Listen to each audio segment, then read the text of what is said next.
Thanks for tuning in to another episode of Gank That Drank, a supernatural drinking game podcast.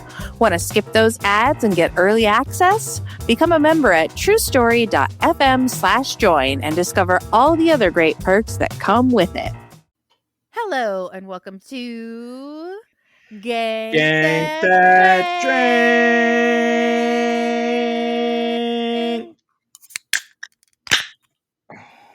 Oh, my crack was so disappointing. I had a good crack and then someone got on my computer because I held it too close to the mic. Oh no. It's Gank That Drank, a supernatural drinking game podcast. It's the podcast where we make up drinking game rules for our favorite episodes of our favorite shows, Supernatural. We tell you the rules. We recap the episode and tell you how the rules played out. And then we discuss our drinking game and how we thought it went and how we think you might have enjoyed it. And then we tell you what's coming up next. And that's what we do.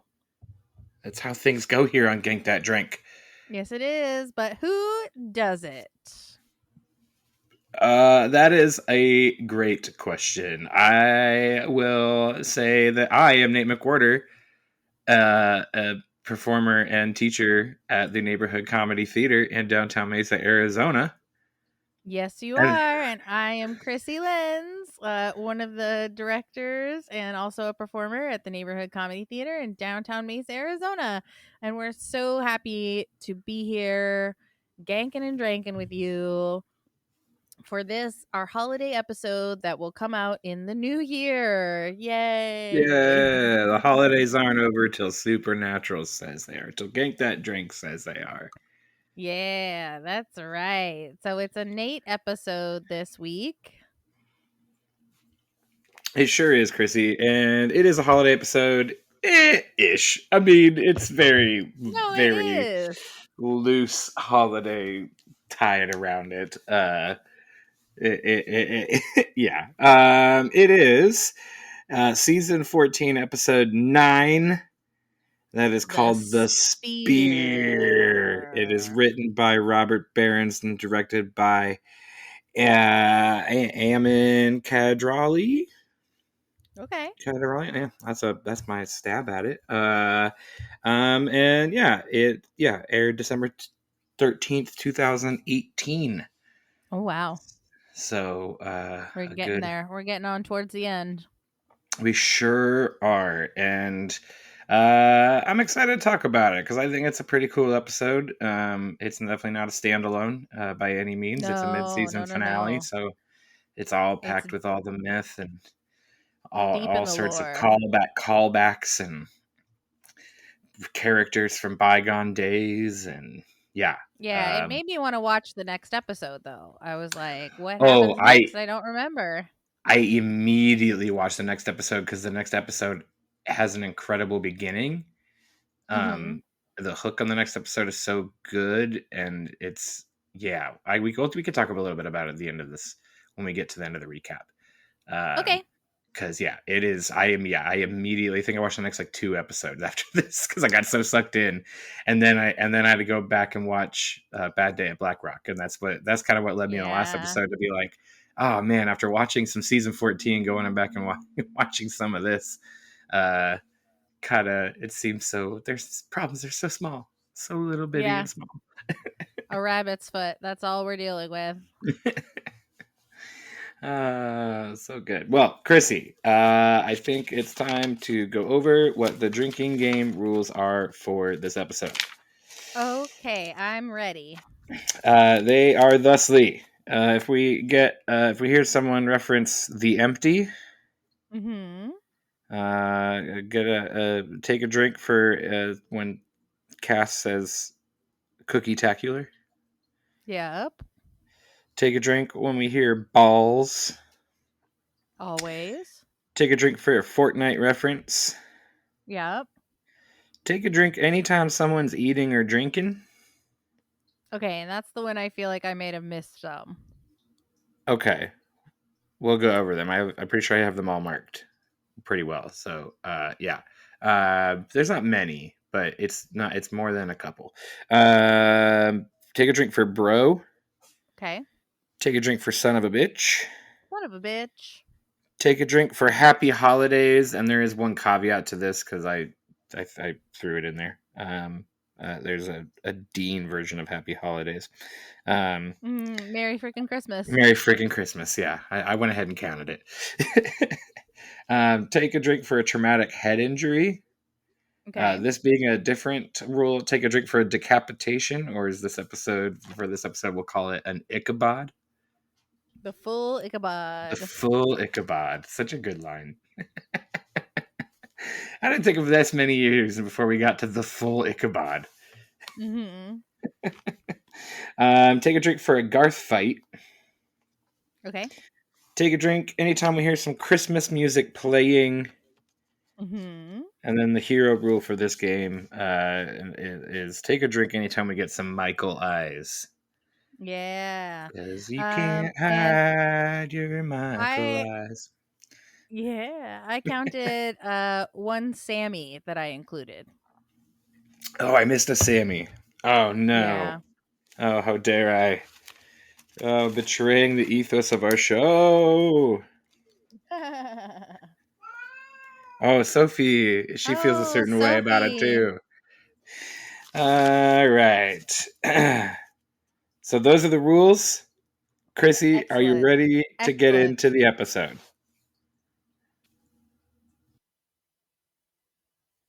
All right, I'm ready. Okay. Our episode starts with a big, long then sequence. So long, so chock full of memories. I'm not going to get into a whole lot of it. There are 3 decapitations in this then, though, There sure that are. happen. There are 3 decapitations, and there is a reference to the empty, because Cass has made a deal with the empty to not take Jack and to take him instead, and the empty is like, I will come for you when you truly realize that you, or when you allow yourself to be happy, then I'll come Mm-hmm. for you. And it's like, I was like, that sounds kind of like a sick deal. I don't Yeah. know. Like, find inner peace, go to the empty. Yeah, and then it also gives us a little reference to Dark World Kaia and the spear and the fact that it can hurt Michael.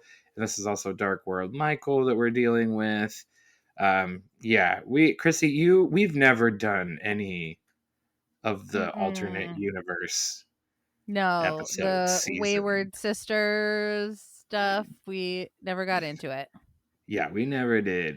We've never done any of that. So maybe we need to visit that part of the supernatural timeline at some point. To me, it's kind of there with Men of Letters as like seasons that Mm-hmm. I'm like, Yeah.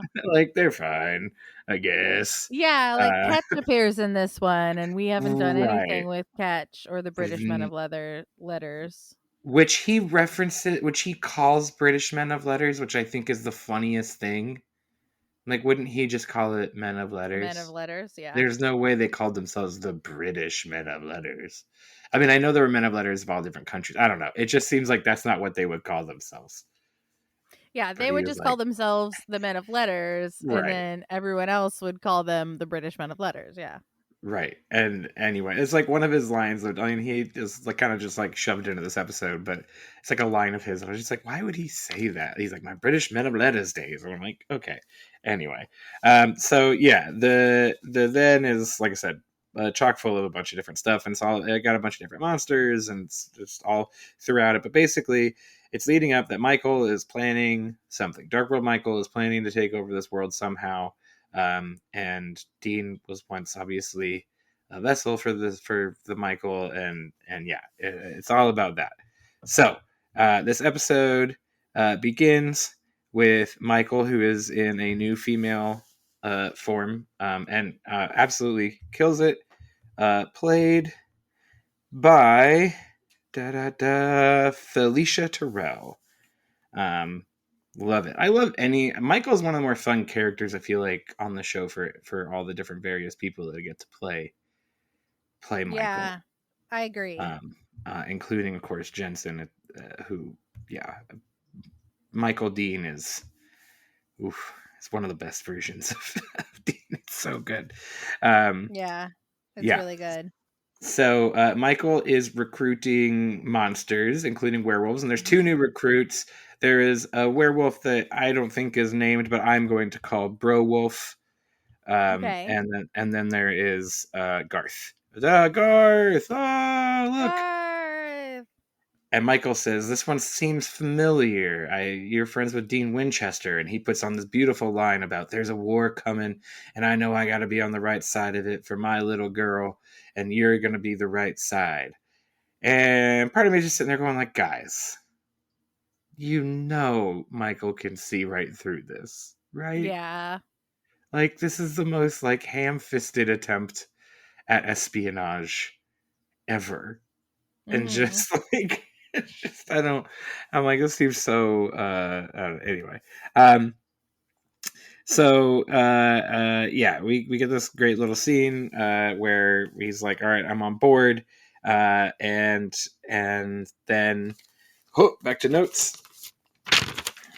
I don't think anything happens, not in that one. But we cut to Jack and Cass, who have a wonderful BM scene while Jack is Mm-hmm. eating some cookie crisp, and just basically talking about mortality and uh, all this stuff. And it's a Cass Jack BM scene, which is usually just Cass feeling some sort of like Fatherly. fatherly guilt of like trying to have to protect Jack in some form way, and then Jack just kind of being like, "Oh, I'm still eternally optimistic, and even though I died and I'm back and have no powers, I'm still just gonna be part of the team, and I'm here. I'm Yeah, here to be part of the team. yeah, yeah." So, this is where we get Cass saying "cookie-tacular."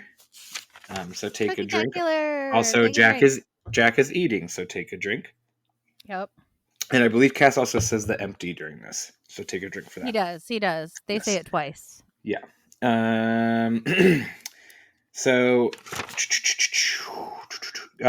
Garth, he calls the boys then, and the boys answer a call, and then he's like, "Okay, I'm in. I'm gonna have to like fake out drinking this archangel grace mixed with blood. I'll just do the old cough syrup. Fake swallow the cough syrup trip. Worked on my mom." Such a bad plan. Such a Oh, ridiculously bad plan that goes wrong immediately. of course it does. Uh, so then Sam's like, "I feel bad. I pulled him out of retirement for this. And now if he gets hurt, it's on me." It's like, well, you guys could have come up with a better plan. Like, this, of Yeah. course, it was a bad plan. You're paying, but you don't think bringing Garth out of retirement was the bad idea of this plan. I think the plan was the bad idea of the plan. Um, Yeah. Especially Garth's like, "I'm gonna just fake it" kind of deal. It's like, I don't think that's gonna work, guy. And it On doesn't. Michael, yeah, it doesn't Right. work. Yeah. Um, so Ketch calls the boys, and he's apparently there's this. I guess I don't know what this egg is. Yeah, I I don't even forgot remember.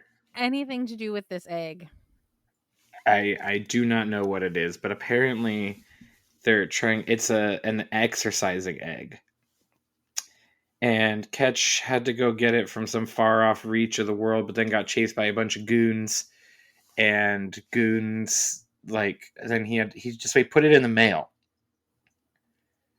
and he's like, "It Yeah, should and be I getting love the there." idea of him being in a post office. Right. Also, where was he when he's zooming them? At a Which little when he cafe, it is it looked like. was it a little cafe? It looked like he was in an alley with a bunch of graffiti behind him, drinking like a teeny tiny A coffee. teeny tiny I little don't know, espresso. because he said something about being in Budapest, and I'm like, is this their attempt to make us feel like he's in Budapest? Is that there's just like graffiti? I it was. There's some really cool set pieces. There's like set design stuff in this episode, and then this was one I was like, what? We could have tried. It felt like we brought him in for 20 minutes to shoot this scene and uh, called it a Yeah. day. Yeah, 100%. um, So yes, the egg, it should be getting there in a day and a half. Oh, well, we kind of needed it now. And then like weird like comedy music plays. It's like a Seinfeld episode Mm-hmm. almost. It's like like it's so it was very jarring. There's some like some weird stuff in this episode. Just like I'm like I don't know if it's part of it's like it's season 14. We still want people to feel like it's this fun, quirky, haha like show from the beginning, but all our stuff is super heavy now, so we're just gonna kind of put Yeah. some of this stuff in.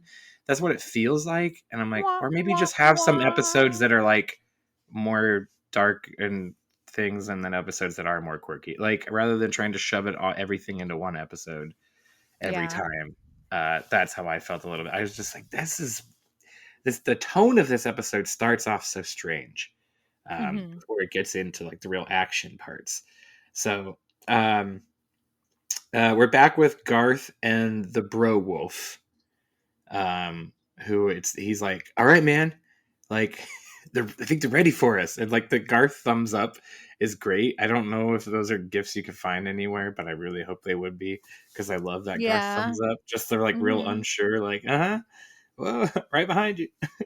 Um, so they go in and Bro Wolf keeps talking about how he's got this friend who like did this archangel grace, and Silver can't even take him out now. The only thing that'll kill him is the full Ichabod, and that's where we get that amazing line from. So Bro Wolf downs his, and he gets some Michael eyes. Yep. We got some Michael eyes at the beginning of the episode. We've had a Michael eyes a couple times at this point. We get some Michael eyes from Bro Wolf, and then Garth tries to. And at this point, Michael is not in there. It's just one of the goons of Michael, The unnamed like goons. There's yeah, a the lady main goon goon. and a guy goon. Yeah, the guy goon's the one at the beginning who like at the very very beginning like takes someone out, but then doesn't eat them and is like, I'm saving my appetite, Michael Bear. And then the she-goon is the one who brings Garth and Bro-goon or Bro-wolf into the room. Anyway, so she-goon is there, and Garth tries to fake her out, and then Michael walks in, and Michael's like, Did you swallow? All gone? All gone." And then Garth swallows, gets some Michael eyes, and yep, sure is all gone. So now that Garth's got like even more souped up werewolf hearing, he's able to hear Michael, who literally just says this whole plan out loud in front of Garth, clearly, obviously planting this information with Garth, knowing that Garth is spying. Yet Garth decides, I'm doing a great job. I'm going to relay this information. Anyway, clearly trap setting information, all of it. Like, why Mm-hmm. would Michael discuss all of this in front of any of you? This is so silly and dumb. But the plan is basically turn the whole city of Kansas City into monsters, and then take over the city that way. Take over the world that way. Whatever. And then, um, but also like Michael knowing that there are things out there that could maybe take him down. Plotting to get rid of him. So putting out a bunch of different information to kind of confuse the boys as to what Michael's next plan might be. Basically, it breaks down into three different things. The egg, which Ketch mailed, remember, is in Joplin, is boys learn, is at a facility in Joplin, Missouri, and would have been here by now if it hadn't been the holidays. And that's where Dean says, well, Merry freaking Christmas. Um, Yep. the spear, they come to find out, because this is the information that Garth learns, is that Michael's going after the spears in some sort of recycling facility north of Omaha. And Dean Mm-hmm. finds out where that is in like record time on his phone. Um, and then basically Michael's in Kansas City with his potential monster army like ready to attack at any minute. So the boys kind of have like a little 3-card Monty they got to play here. Like, where do we go? Do we go to freaking Kansas City? Do we go to Joplin, or do we go to Omaha? So they decide they're going to split up. Jack and Sam, they're going to go get the egg. Literally, it's a run to the post office. In Yeah. Joplin, Dean and Cass, they're going to go hunt down the spear, which is somewhere near Omaha, and then we'll get to Kansas City. So Jack and Sam, they go. Jack has learned to make himself. He's learned how to pick locks on the internet. So Just, cute. So just cute. He's like, I trying to. want to be useful. I just want to be a part of the team. And they're like breaking into this post office super easy. And Yeah. then No one is looking because it's the yeah, holidays, so no one is there. exactly. No one's there. Dean and Cass, they pull up. I love the outside of this recycling plant. I hate that we only got it for literally like one shot, but like just love it.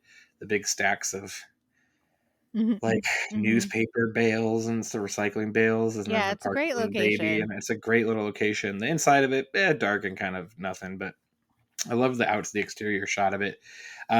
Good job on who drew that up and executed it, or found a real place to go shoot that, because that seems like that'd be a lot of work for one shot. Um, so, these kind of two things happen. These two things will happen simultaneously. So I'm just going to go through them each one at a time rather than doing the jumpy back and forth bit. Okay. So while Jack and Sam are getting the egg and they're walking out with the egg in the box, and Jack's like, "It's so much lighter than I thought it was going to be. Happy holidays." He's so happy. He's so joyful. And Sam sees a van that wasn't there before. And before he knows it, oh no, traumatic head injury. Big old blow to the head. Big And old blow to the head. huge blow to the head. And as he looks up, Jack is being pulled away by two goons. He starts to get up. Jack, no, don't go after them. Michael's there. Dun, dun, dun. Michael eyes, because Sam doesn't realize it's Michael yet. And then Michael eyes, and he's like, Michael. And there's Michael with the egg. And Michael, with his Michael eyes, melts the egg right in front of Sam. Sam's like, no.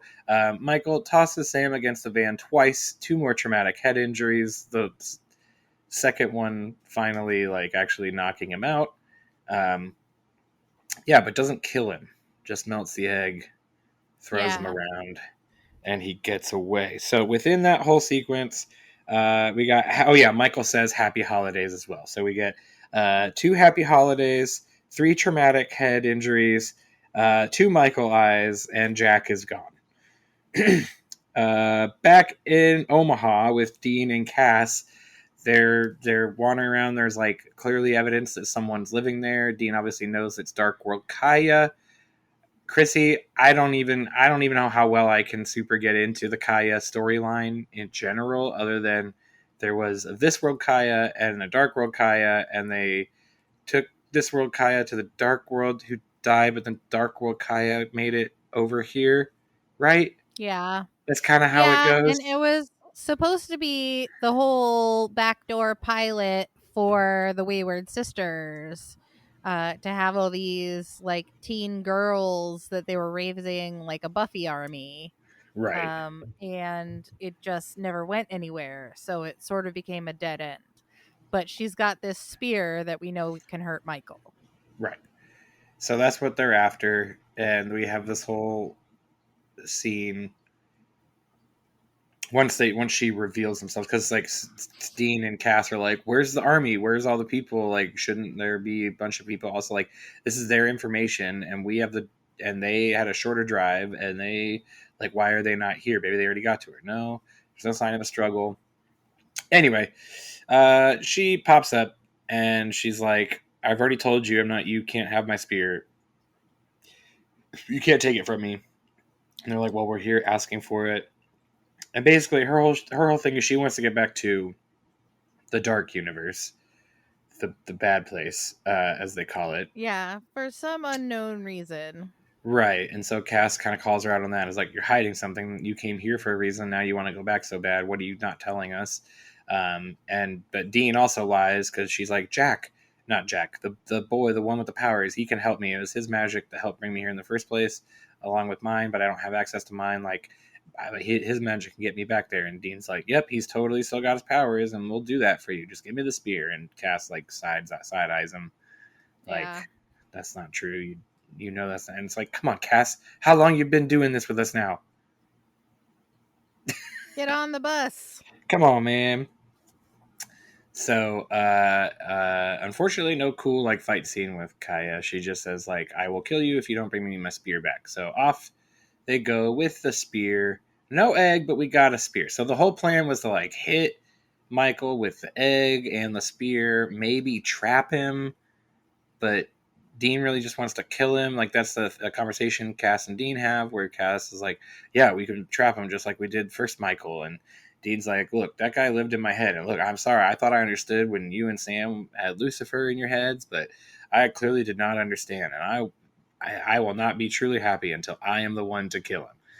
He has this Yeah. whole speech about it. So, all right, no egg, but Sam's still there. They got Jack. We got the spear. It's time to powwow at Hitomi Plaza, which is so funny. Like, yeah, Hitomi Plaza. The beginning of this episode starts with some Christmas music playing and like bloody office party, just like Die Hard. So they're really kind of like hitting a few Die Hard tropes in there. Yeah, every time they said Hitomi Plaza, I heard Nakatomi Plaza. So Nakatomi, yeah. So, even though it's in Kansas City and not Los Angeles, and anyway, all right. So that's our whole back and forth with them. We get to Michael has Jack, and we get the scene with Michael and Jack where Michael kind of does the whole Bond villain lay out my plan thing for Jack, and Jack is like, why are you telling me all this? And Michael's basically making the Darth Vader pitch to him of like, together we can rule the galaxy. And gives like, you don't even know what time is. You're 2 years old. You're literally 2. I am 2 millennia plus. Like, I'm talking about the time that makes mountains. We'll flit from world to world. We'll do all this. We'll just, the more you get powers, the more you'll be like me. And Jack is like, no, they're gonna come for me. My yeah, boys are they gonna are, save Jack. me. You have no idea. They're coming. All right, hold on. Okay. So Sam starts to infiltrate Hitomi Plaza. He gets there first. Even though they tell him don't go in alone, he's like, yeah, Right. yeah, yeah, yeah, yeah. When have I ever listened to that Right. advice? Never is the answer. Never. Well, he pseudo gets spotted by Guy Goon, and there's some Christmas music playing in the background of this scene. Some good like Christmas music going on in this parking garage. Guy Goon gets decapitated. Take a drink. Yep. And then Dean goes up the floor to the building, and it takes out the she-goon and decapitates her as well. He then finds Jack, and he rescues Jack. And where's Michael? I don't know. But he's got this whole plan to turn everyone into his army, and da-na-na-na-na-na. Like, okay, we know this plan. We get back down to the parking garage.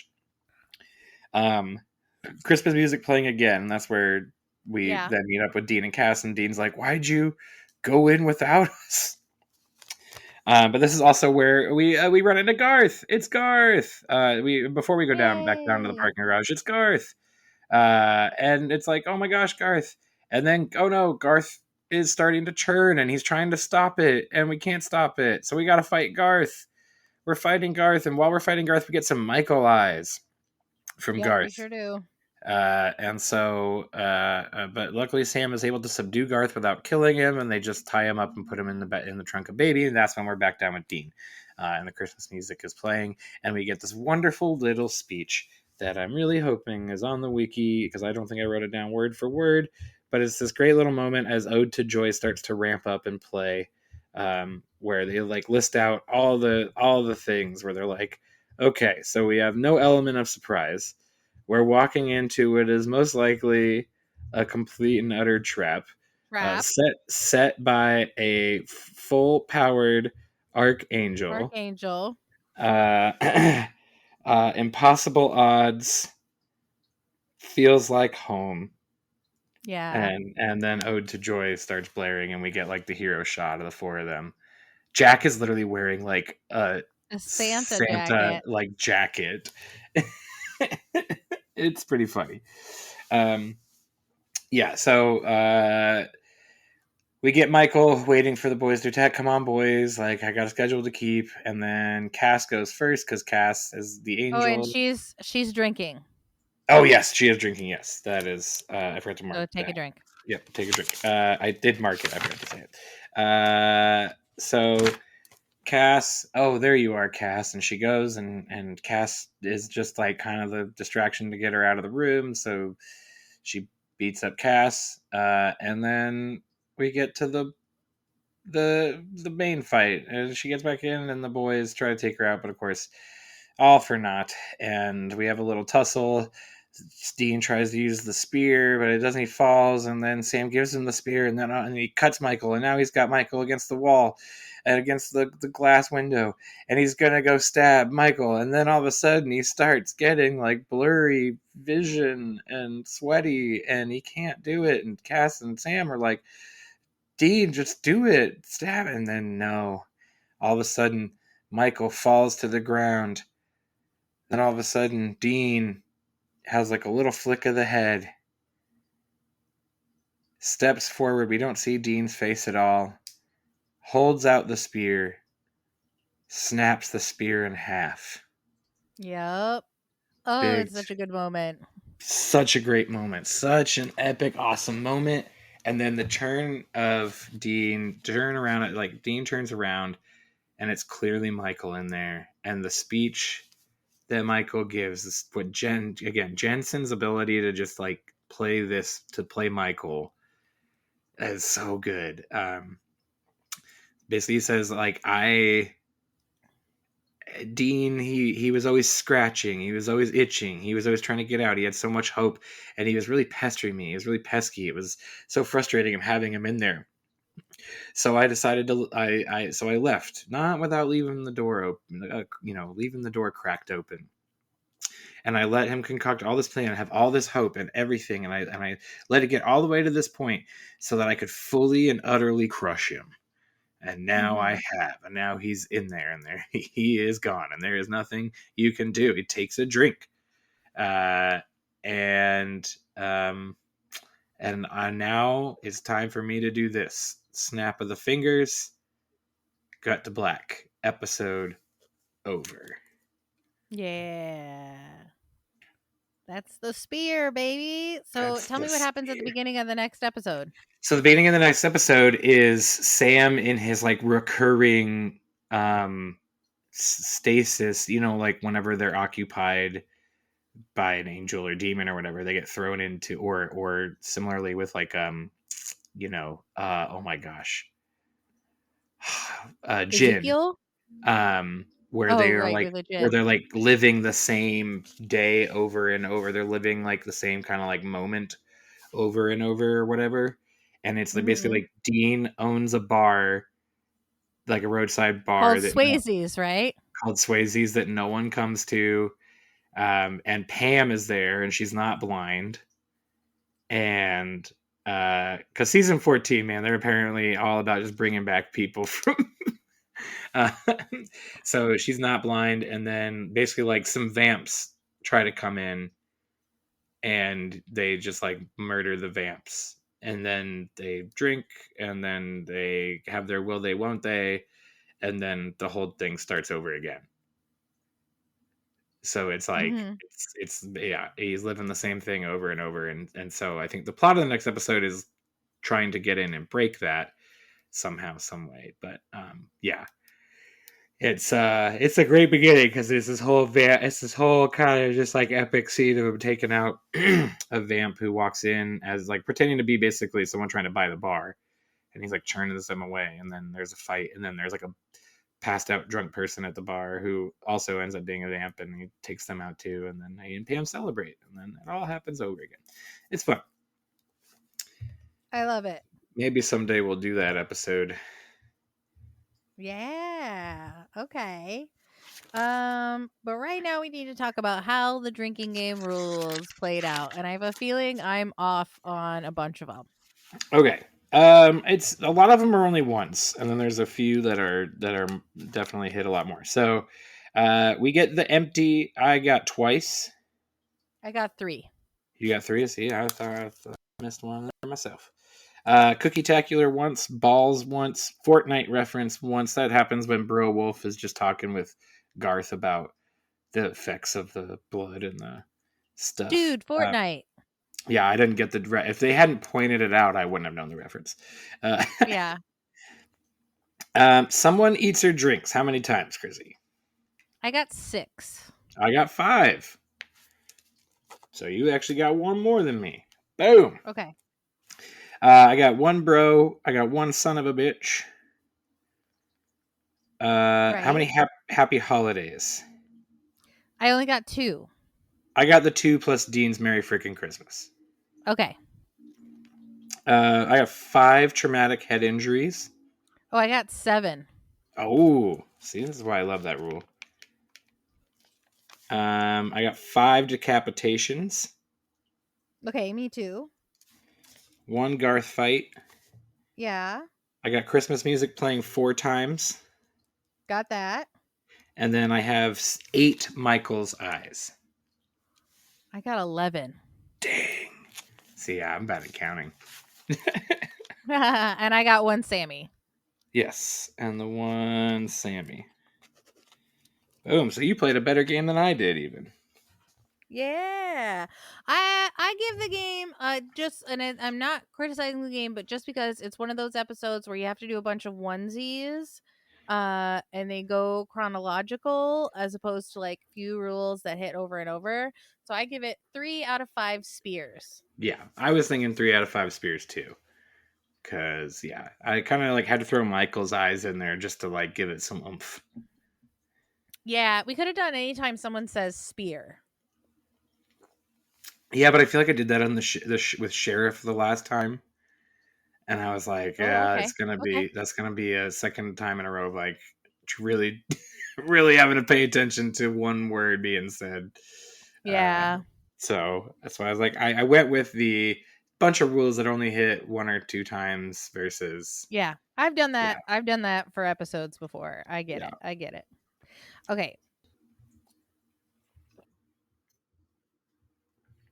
So Nate, up Yes. next, we have a big surprise for all of our Gank That Drank listeners. We are going to have our first ever guest. Woo! First in It's this current iteration. Yes, it's true. And we are welcoming Mandy Kaplan of the Make Me a Nerd podcast. She does a podcast where she gets educated about all of the nerd culture things that she knows nothing about. And in one of her first episodes, I went on and educated her about Supernatural. And we played along to 3 episodes, and I gave her drinking game rules, and she said she loved it and was going to watch some more of it. Well, I don't think she's watched any more of it since then. Perfect. But she wants to come on and be a guest, so I picked an episode which I thought would be perfect for her. Because she also recently on her podcast did Twilight for Make Me a Nerd. We're going to do season 6, episode 5, Live Free or Twi Hard. Nice. I recently have watched this episode. It's great. It's dorky. It is. It's silly. It's a silly one. Yes. So here are your rules. There's only a few because we're not going hard because we have company. We have company. Anytime you see the sharp teeth, take a drink. Anytime someone dies, including a vampire, take a drink. Take a drink for a Twilight reference, no matter how obscure. So I'm going to have to watch all the Twilight movies between now and then? Oh, yeah. Okay. In order to get all the subtle innuendos. Okay. Apparently I'm going to have to do that. Yeah. Anytime we're playing the Sammy rule. Anytime Dean calls Sam Sammy, you say Sammy and take a drink. Take a drink anytime someone says father. And then take a drink, take a shot, double your drink, finish your drink, do your multiplier when someone toasts L'chaim. And those are our rules for season 6, episode 5, Live Free or Twy Hard, with special guest Mandy Kaplan. Woo! I'm excited. Are you excited? I'm very excited. Yes. Okay, good. I think it's going to be fun. Yes. Excellent. And Nate, tell the people where they can find us in that old, persistent, real world we keep having to be in. In that annoying reality we all inhabit simultaneously, physically, come find us at the neighborhood comedy theater. We'll make that reality less annoying and more enjoyable for like 90-ish minutes. Neighborhood comedy theater, downtown Mesa, Arizona, nctphoenix.com for showtimes and tickets and details and all that kind of stuff. Come check us out. Come check us out, baby. And you can find me also on True Story FM on the Most Excellent 80s Movies podcast. And also check out Make Me a Nerd. Listen to the Supernatural episode before Mandy comes on and see if I did a good job educating her about Supernatural and the episodes I picked, which we've talked about before. And if you want to support the podcast, please go online or go into your podcatcher app and like, rate, review, subscribe, thumbs up, give us those 5 stars. We desperately crave them. We want them so bad, and only you can give them to us. And if you want a little more, and let's face it, if you're here with us at the bitter end, you want more Nate and Krissy. You want to know things we think about, our hopes and dreams. You want a little extra Nate and Krissy content. You want that bonus content, that sweet, sweet bonus content. You want episodes early and ad-free. Go to truestory.fm and find our little podcast on there and click the join button to become a member. And like I said, you get episodes early, ad-free, and with some little extra special bonus content. Today, we are going to be talking about our favorite spin-offs. Ooh. Yeah. Fun. So, yeah. I should have told you when I thought of it, but I didn't. It's all good. Now it's just narrowing it down. That's all. Yeah, because this was a backdoor pilot adjacent episode. Wayward Sisters is where we got Dark Kaia and all that stuff. So, what's your favorite failed spinoff? What's your favorite successful spinoff? What's your favorite show you didn't know was a spinoff? All of those things I love so much. And that's what we're going to talk about in today's special content. And thank you so much for listening. When you're out there in the world saving people and hunting things, you know, the family business. Keep the Gank That Drank motto in mind. Be excellent to each other and party on, dudes. I'm Eli. I'm Chris. We are the co-hosts of Punk Vacation, an unofficial Vinegar Syndrome podcast. But this is a podcast dedicated to bringing awareness and context to movies of any budget, from anywhere, and during any time. That's right. Topics range from exploitation, nunsploitation, blaxploitation, incestploitation, exploitation. We cover Golden Age adult films such as Wes Craven's Lost Porno, interviews with most of the cast and crew at Vinegar Syndrome. Simply put, we love preservation and celebrating movies that would otherwise be forgotten and the people who make that happen. You can find us on any platform under the name Punk Vacation, except Spotify. Signing off as a proud member of Ryan Verrill's Gang of Misfits over at Someone's Favorite Productions.